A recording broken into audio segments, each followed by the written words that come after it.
Hi welcome to biharresult.net। जैसा कि आप हेडिंग से पढ़ पा रहे होंगे कि सूबे में दाखिल खारिज बिना भी होगी रजिस्ट्री, हाईकोर्ट के आदेश पर रोक। आपको मैं ब्रीफ कर दूं कि बिहार में जो है ज़मीन बेचने वाले के नाम से अगर जमाबंदी स्वयं के नाम से नहीं होती तो वैसे लोगों को जो है 9 फरवरी यानी इसी साल जो है हाईकोर्ट द्वारा जारी आदेश के बाद उन्हें ज़मीन बिक्री करने पर रोक लगा दिया गया था, जिसके बाद समीउल्लाह नामक व्यक्ति द्वारा सुप्रीम कोर्ट में अर्जी लगाई गई कि इस पर रोक लगा दिया जाए।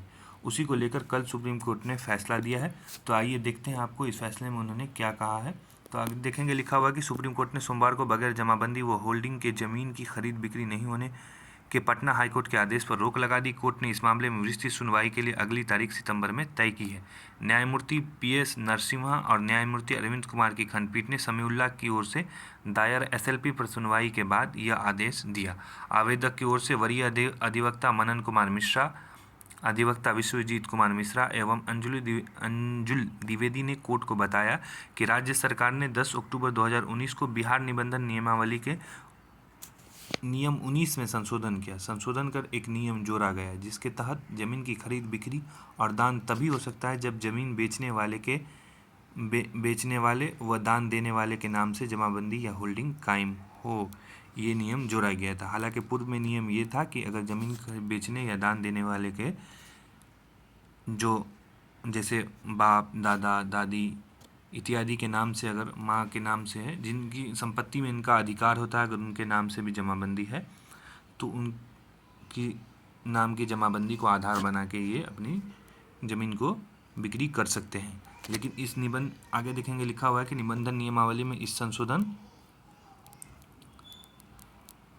के बाद निबंधन पदाधिकारी को अचल संपत्ति की बिक्री या दान के लिए पेश दस्तावेज का निबंधन कराने के पूर्व उन्हें यह सुनिश्चित करना होगा कि ज़मीन बेचना फिर या इसका दान करने वाले नाम से जमाबंदी या होल्डिंग कायम है या नहीं। ऐसा नहीं होने पर निबंधन नहीं होगा। बीते 9 फरवरी को निबंधन नियमावली में संशोधन की याचिका दायर कर हाईकोर्ट में चुनौती दी गई। हाईकोर्ट ने 21 पन्नों के फैसले में संशोधन को सही करार देते हुए चुनौती देने वाली याचिका को खारिज कर दिया था। उसके बाद से आपको मालूम है कि बिहार में लगभग रजिस्ट्री का काम ठप पड़ गया था, क्योंकि अधिकांश लोगों की जो है जमाबंदी उनके पूर्वजों के नाम से है। तो याचिका खारिज कर दिया था। और आगे देखेंगे, इस फैसले के बाद संशोधन पर लगाई गई रोक स्वतः निरस्त हो जाती है। तो जो संशोधन पर रोक लगाई गई थी उसको जो है अब स्वतः निरस्त समझा जाए। हालांकि आप देखना है कि बिहार सरकार द्वारा या बिहार सरकार के भूमि राजस्व विभाग द्वारा कब जो है इसका नोटिफिकेशन या निबंधन विभाग द्वारा कब नोटिफिकेशन जारी किया जाता है कि पूर्व की भांति ही आप ज़मीन रजिस्ट्री करा सकते हैं। बिहार में एक ये अवेटेड वर्डिक्ट है, इसका बिहार के बहुत सारे लोग इंतज़ार कर रहे थे। तो सभी को all the best. Thanks for watching. Stay connected to biharresult.net।